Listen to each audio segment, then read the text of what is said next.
Hello everyone, welcome back to my channel. I'm the City Witch and today we're going to be doing one of my book reviews. But before I dive into the book review, I just want to take a moment to welcome my new followers and subscribers. So hi and welcome to my channel. Thank you so much for your support and I do hope you're enjoying my witchy content and continue to do so in the future.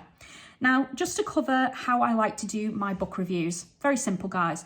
I've read the book from cover to cover and I have made plenty of notes in the process. I've divided those notes up into the positives and negatives, which will give you an idea of the good, the bad and the ugly contained within this book, as well as any thoughts I have on it. I will score the book from 1 to 10 and I'll let you know if this is good for a beginner, intermediate or advanced practitioner. Now, because I am a witch and my channel is about witchy content, I am reviewing this book from the perspective of a witch who might want to use it for witchcraft.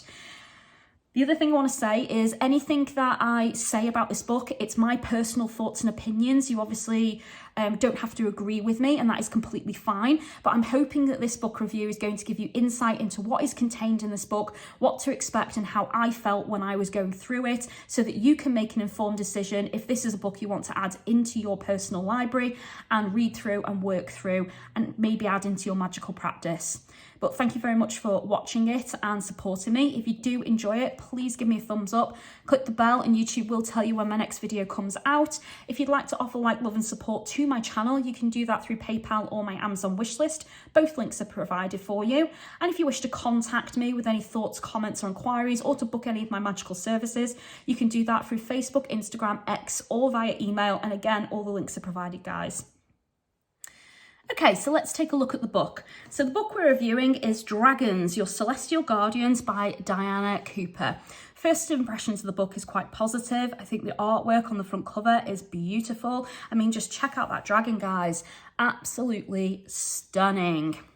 Now, for those of you out there who don't know, Diana Cooper has a matching oracle deck. So you can work with the oracle deck and the book at the same time. And I'm sure that if you did that as a tool, the oracle deck would help you further connect to the dragons. And I have to say, the artwork in the oracle is quite stunning. Now, sadly, I don't have my version of that oracle anymore. I actually really struggled to use it and actually found that I connected to the dragons far better in my own way with other oracle and tarot decks that I have.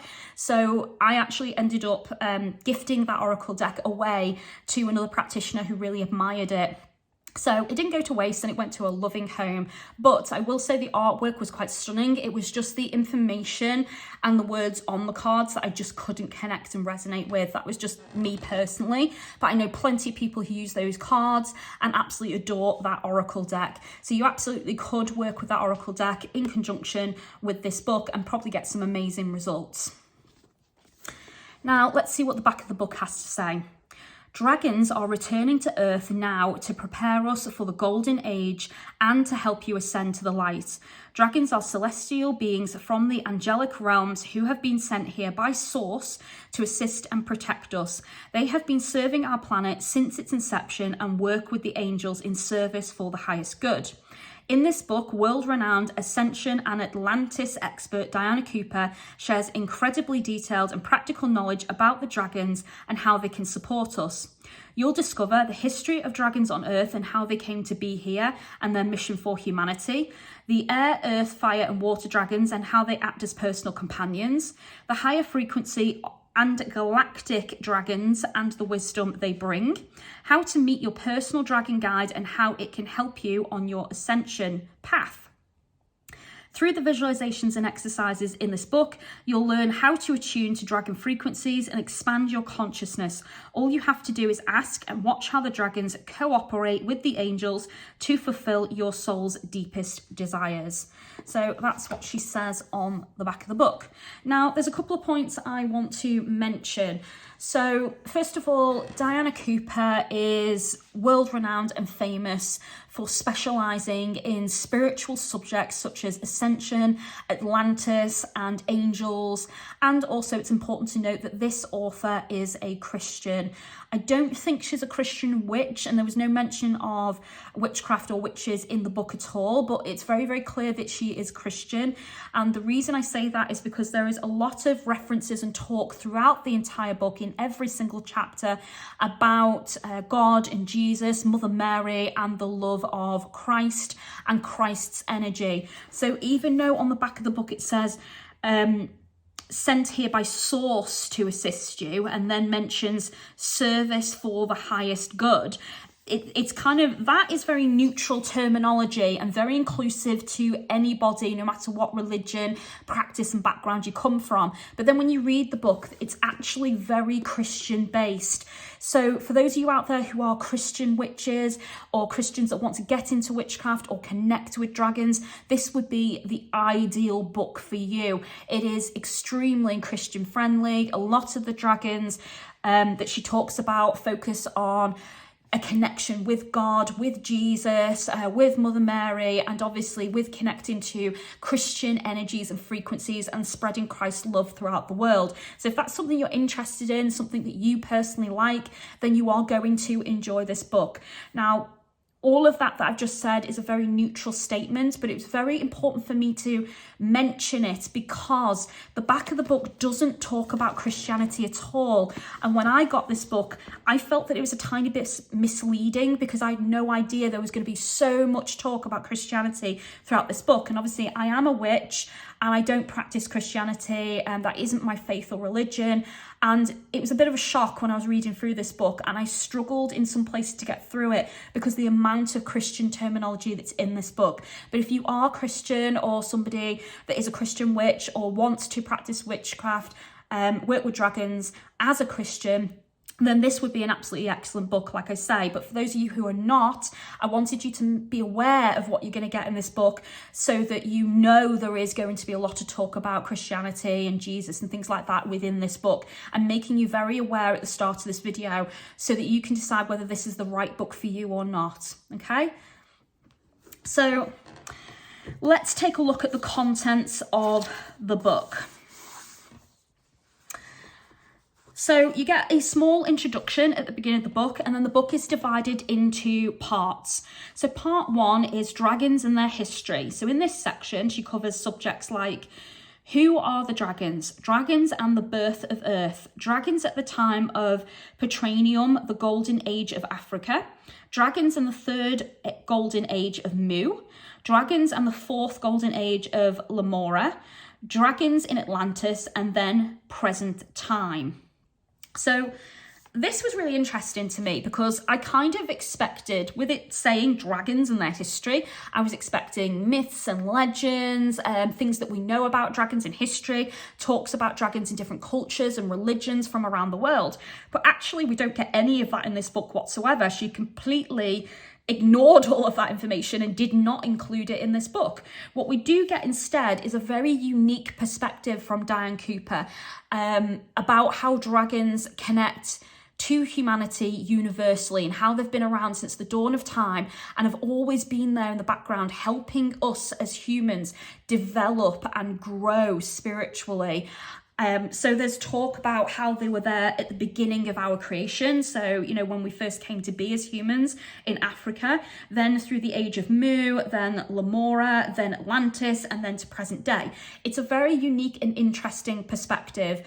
And at the time when I read it, I remember thinking, this isn't right. Where's the history? Where's the lore? Where's the myths of dragons? But upon reflection now, I actually enjoyed it more than I thought, and it was definitely really unique, and it opened me up to the possibility of dragons working with us in the background before we knew it in these various different ages, and also in lost civilizations. So she's bringing in her specialized fields of talking about ascension and Atlantis, star seeds and angels. So a lot of that is included in this book, and she works dragons into that quite seamlessly. So it was enjoyable, but it doesn't give you a background on the dragons, which is something I wanted to mention. So if you do want to go and research dragons, there are other books out there you can get very easily. There are many books on the subject of how dragons biologically would have functioned now. So how they might have nested, how they would have procreated, you know, stuff about their skin, their scales, their wings, how they would have flown, aerodynamics, you know, their, physical biology, so the heart, you know, the lungs, things like that. You can get all of this information online in various different books that cover this topic and go in depth into dragons. So if you really want to know about them biologically, historically, factually, mythologically, there are books for that, guys, tons of them. And if you want me to do book reviews on that sort of stuff, then let me know and I'm quite happy to do so. Just leave me a comment. But you're not going to get that information in this book specifically, so you will have to find that elsewhere. Then in part 2 of the book, we have fourth dimensional dragons. So these are dragons that live here with us on this plane of existence on Earth, and dragons that you can connect to the easiest because they're here around us all the time and they live here and share this Earth with us. So here she talks about how fourth dimensional dragons can help us. Then we go into the elements. So we've got earth dragons, air dragons, fire dragons, water dragons, earth and air dragons, earth and fire dragons, earth and water dragons, air and fire dragons, air and water dragons, fire and water dragons, and then last, your personal dragon. So in that chapter, you will learn and discover who your personal dragon guardian is and forge a connection with them. This is where you start to really connect to the draconic currents and frequencies and start to deepen your connection with dragons because you're beginning to work with them at this point. Now, in that chapter, she talks about elemental dragons, and one of the things that really stood out to me about it was she spoke in that chapter about how dragons only have one or maybe two elements that they have control and manipulation over. Now, I found that quite interesting because I've been working with dragons since I was 16. That's when I started my draconic path. I'm now 39, guys, so you do the math, but I've been at this for a very, very long time. And I have met dragons which are singular elementals, but ones that are multiple elementals, not just two at the most. She seems to think that they have not got permission to have control over too many elements because they'd be too powerful. It was almost a little bit fear-mongery for me, the way it was worded, and that they couldn't possibly have control over more than one or two elements. But I found that to be completely wrong and misinformation in my practice. I know plenty of other practitioners who also said that as well. And also she doesn't talk about the kind of odd elemental dragons like thunder dragons, ice dragons, you know, volcanic dragons. There seems to be kind of like the missing is information in this book is what I'm trying to say. She only focused on earth, air, fire and water, and she doesn't actually focus on etheric dragons as well that come from source or spirit. Instead, she's divided a lot of that up into various different galactic dragons, which I'll get to later on in the book.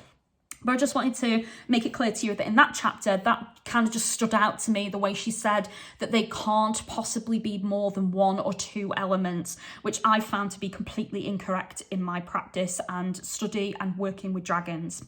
But I'm sure you guys will discover that for yourselves as you walk your dragon path.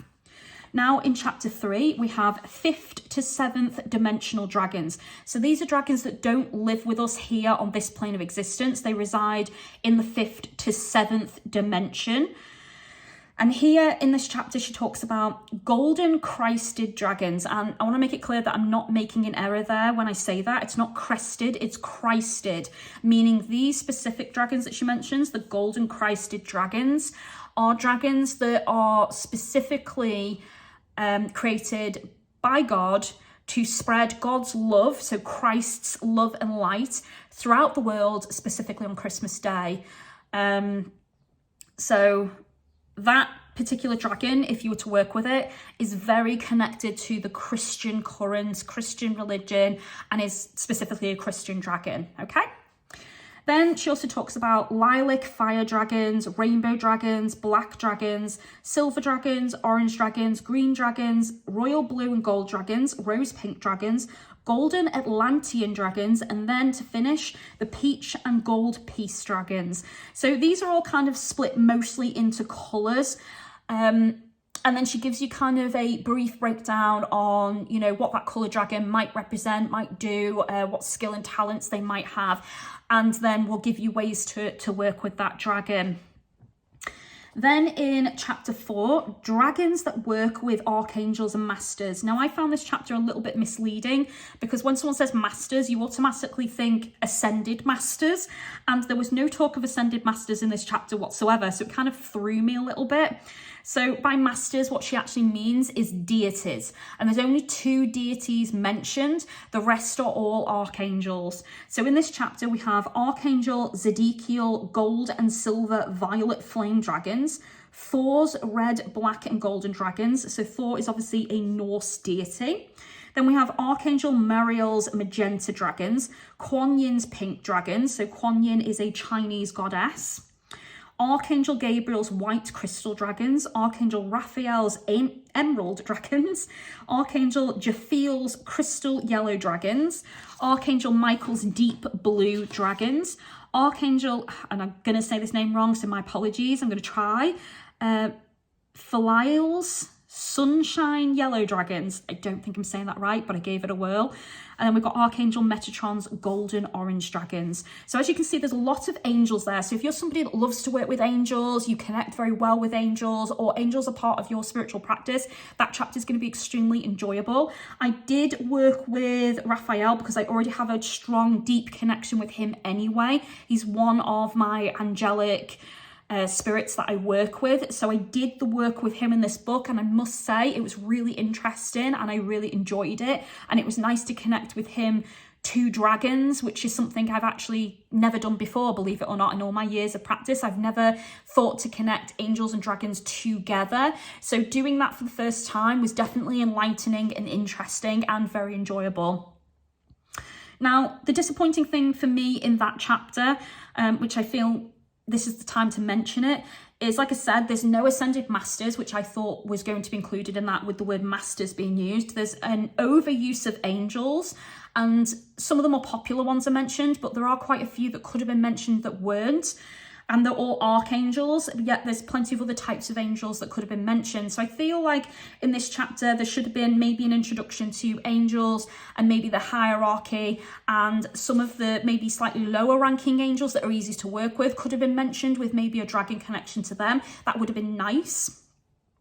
And because there are only 2 deities mentioned, I kind of wonder why she bothered to put deities in this at all, because why only 2, and why talk a lot about the angels and not as much about the masters, which are clearly the deities in this chapter, and why only those 2, one from Chinese mythology and one from Norse mythology. There are plenty of deities and ascended masters and, you know, other forces other than angels, including demonic, that connect strongly to dragons, and it would have been nice if some of those had been mentioned. Now, I don't expect to find talk about, you know, demonic entities that connect with dragons in this book, knowing that she is Christian, but I'm just putting it out there that a well-rounded, neutral book would give you all of the information and wouldn't just focus on angels. It would focus as well on plenty of other deities from around the world and not just simply mention 2 of them. So I feel like there was no point in putting those 2 in there, and if she was going to put them in there,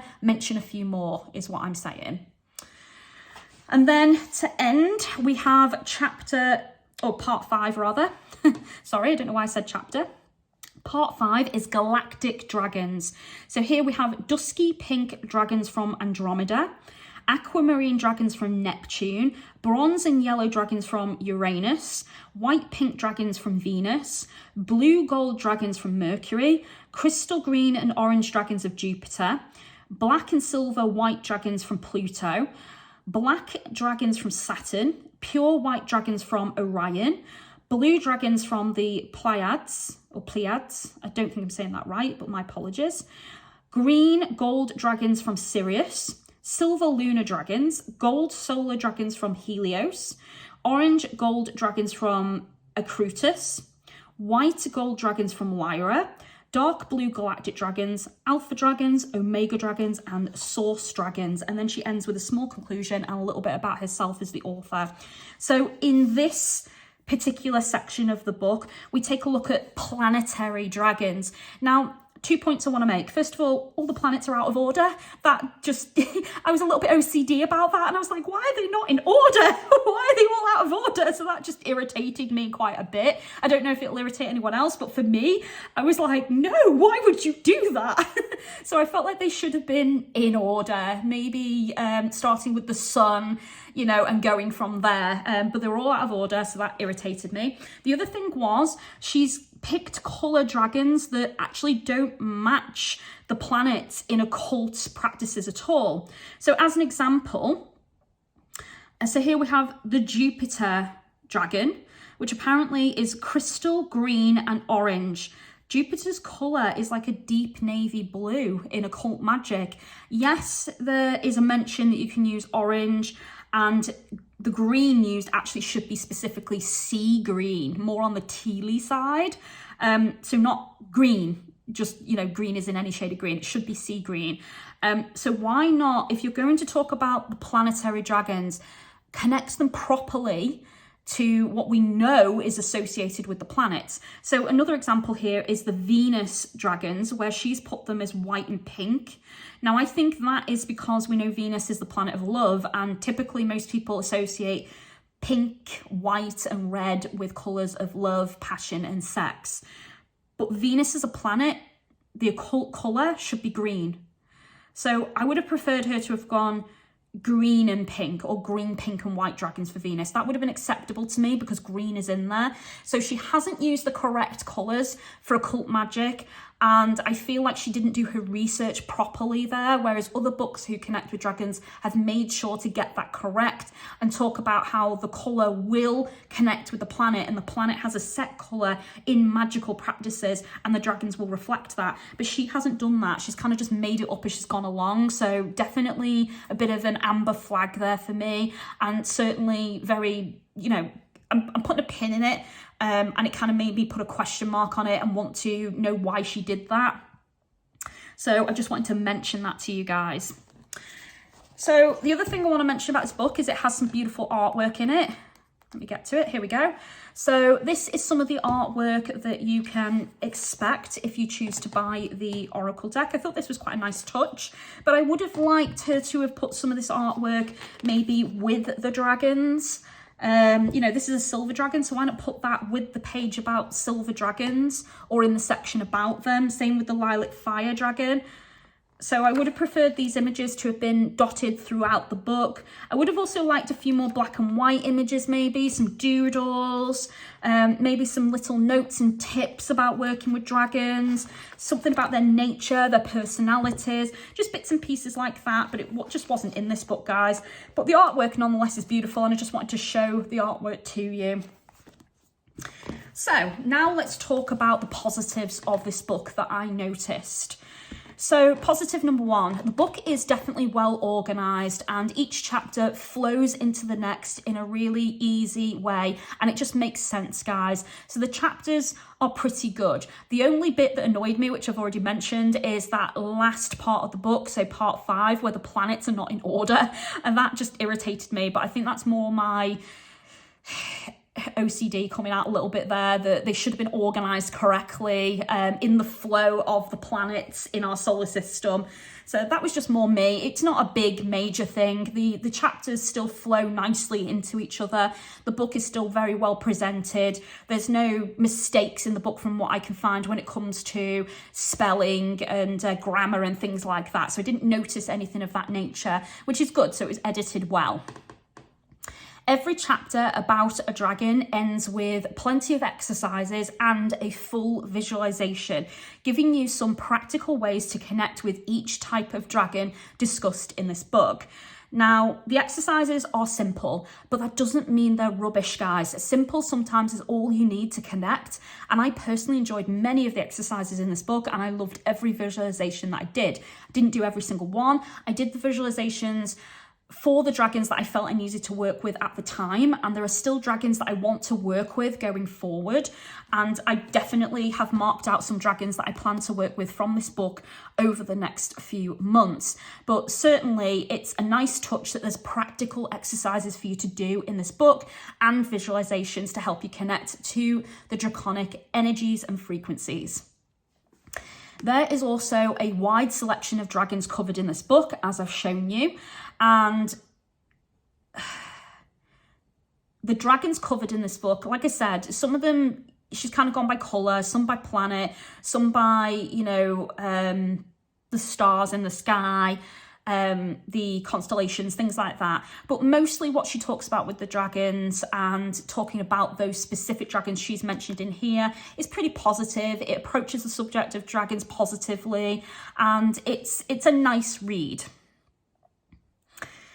Because there's so many different varieties of dragons to work with in this book, you can actually work through this book by connecting to one dragon each and every month. So you could choose a dragon for this month and read all about it, do the exercises, do the visualization on a regular basis, and really connect to that dragon and understand the messages it has for you, the teachings it wants to impart upon you. So you could, in theory, take a really long time to work through this book if you wanted.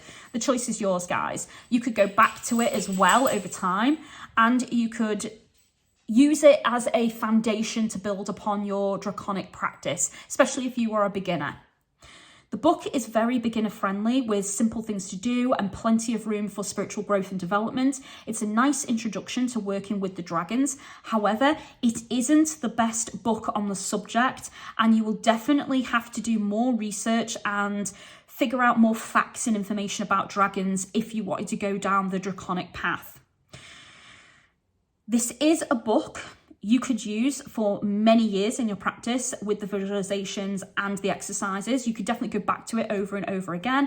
This is a really good book for non-witches who want to work with dragons spiritually but do not practice witchcraft. So if you don't practice witchcraft but you still like the idea of connecting with dragons just like you would with angels, this is a great book for that. If you are Christian or a Christian witch, again, this is a really good book for those of you who practice Christianity. Now for the negatives. As I've stated, Diana Cooper is a Christian, which I have no issues with whatsoever. However, it's important to mention her religion because this book is heavily influenced by Christianity in the way that it is written. Diana frequently talks about God, Jesus, Mother Mary, and the love of Christ throughout her book in every single chapter. And that's not an exaggeration, guys. It's in every single chapter. To her, God made the universe, and therefore he also made the dragons. Now, it's important for me to state at this point that I don't believe that at all. Dragons are universal. They are found in all cultures and in many religions all over the world, many of which predate Christianity. The only time that dragons, to my knowledge, are mentioned in Christian faith is in stories about them being killed as dangerous beasts and monsters. I don't recall, nor have I ever come across a positive story in the Bible about dragons. Now, for those of you out there who might think of a story, please tell me it, but I have never come across one that is positive. They're always killed by saints, or, ascended masters, or, religious icons in history as monsters because they're considered to be dangerous beasts. I don't know of a positive story where apparently God has sent these beautiful creatures down to us to help us, but yet Diana Cooper seems to take that stance. She also makes it clear that, in her opinion, dragons are messengers of God. Now, for me, I felt that this book was not very inclusive and it should have come at the subject of dragons from a more neutral perspective.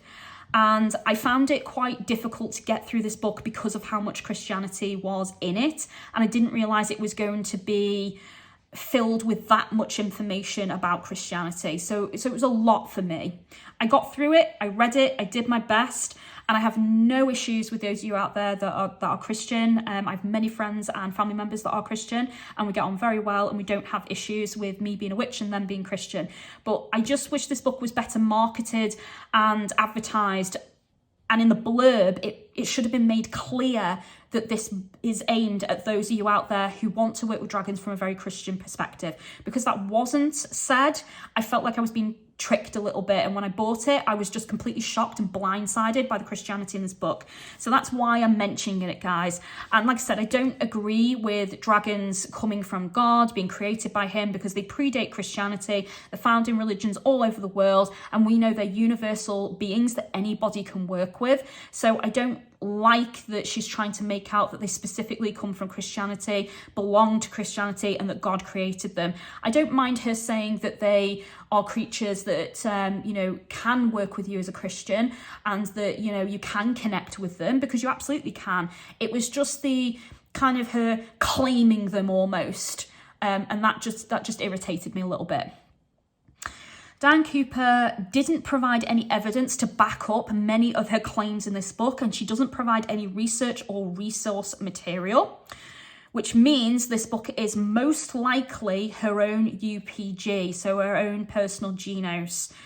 So take what you read in this book with a pinch of salt would be my advice. Diane Cooper greatly disrespects the dragons in this book by telling you, as the reader, that they don't have any free will of their own, and they are exactly like angels, programmed to do a job.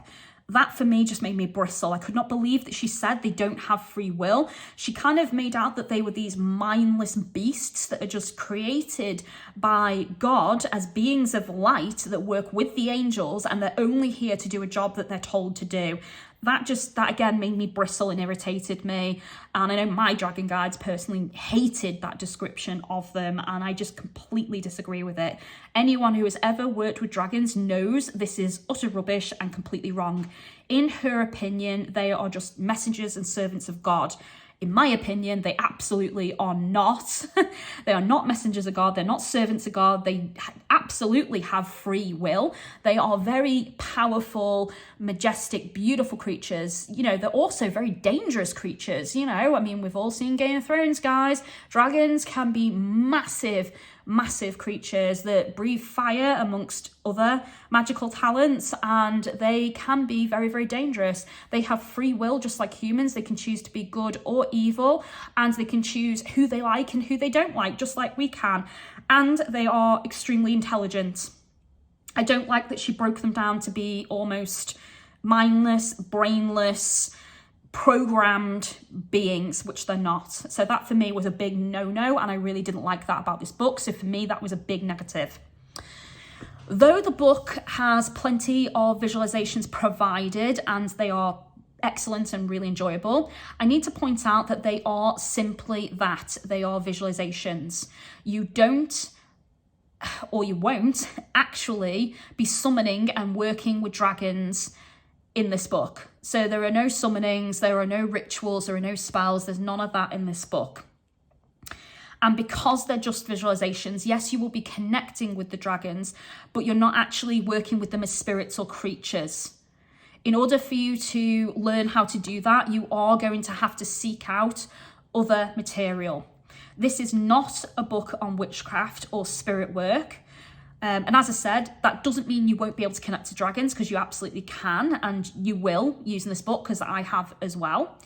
It just means that your experiences with this book may be somewhat limited, and you will have to seek out more information and knowledge about the dragons to continue your dragon journey. Remember, dragons are real creatures, not figments of your imagination. And in order to properly connect with them in your practice and craft, you will need to actually work with them as spirits, which means spirit summoning.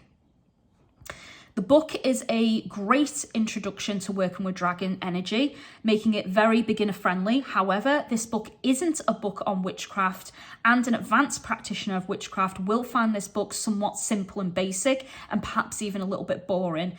If you are an energy worker or just someone who wants to work and connect with dragons energetically, this is an ideal book for you, especially if you don't want to take it to, as far as witchcraft. This book contains no information about dragons, which I've already mentioned. No histories, no stories, no references, no mythology, no legends, no lore about them at all. For that information, you will have to go elsewhere. So for me, this book was very hit and miss. There was information in the book that I enjoyed. The main things that I enjoyed was the visualizations, the exercises.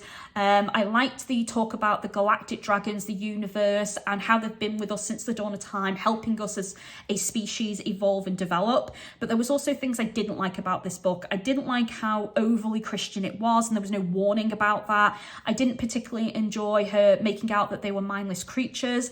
There was a couple of stories in the book that I really took a disliking to. I'm not going to mention them here, but if somebody wants to know what they are, I'll be happy to leave a comment and answer that.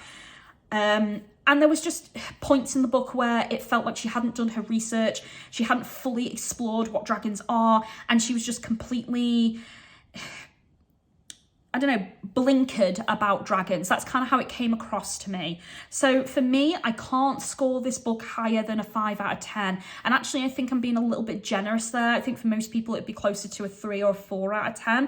But I'm going to give it a 5 because there was definitely things I took from this book, things I enjoyed about it. And there's still dragons I want to work with in this book that I will, you know, continue to work with over the next few months and hopefully develop relationships with. So it's not a complete waste of time or money, but, you know, bear in mind what I've said in this video and what you're going to get if you buy this book. Take a lot of it with a pinch of salt, do your research, cross-reference, and buy more books than just this one on working with dragons to get a wider perspective on them as a being to work with. So 5 out of 10 from me. Is this a good book for a beginner? As I've stated twice now, yes, it's an absolutely fantastic book for a beginner.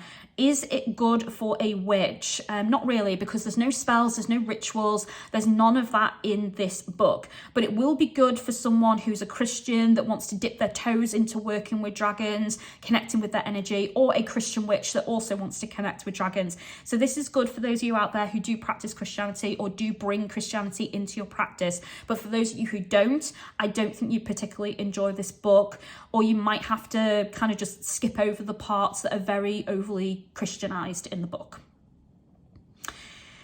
Is it good for an advanced practitioner? No. This is really basic, really simple. Like I said, there's no witchcraft in it whatsoever. I think an advanced practitioner would actually get very bored with this book and would fly through it very quickly like I did. I read it in the space of a week. There are things, like I said, I'm going to go back to and do over the next course, you know, over the next few months. But overall, I think an advanced practitioner would read through it and go, what the hell is this? And I'm actually going to pass it to a friend of mine that is going to read it next, and she isn't holding out hopes for it based on what I've said. So she's going to read it and let me know her thoughts, but she's also an advanced practitioner like me, so it'd be interesting to see her thoughts on it. But I do think it's very, very basic and beginner friendly, but not so friendly for an advanced practitioner. And that concludes my review. So thank you so much for listening, guys, and watching. I do hope you've enjoyed my review. Like I said, this is all just my thoughts and opinions on the book and what I felt when I was going through it. But please let me know your thoughts and opinions. If any of you have read this book out there, what you got from it, what you took for it. Let's open a friendly discussion and have a chat. So thank you so much for watching my video. As I said, give me that thumbs up, click the bell, and YouTube will tell you when my next video comes out. You can offer me like, love, and support, as I've said. And if you want to contact me, all the links to do so are provided. Thank you very much for watching the end and supporting my video. As always, take care of yourselves, and I will speak to you soon. Blessed be.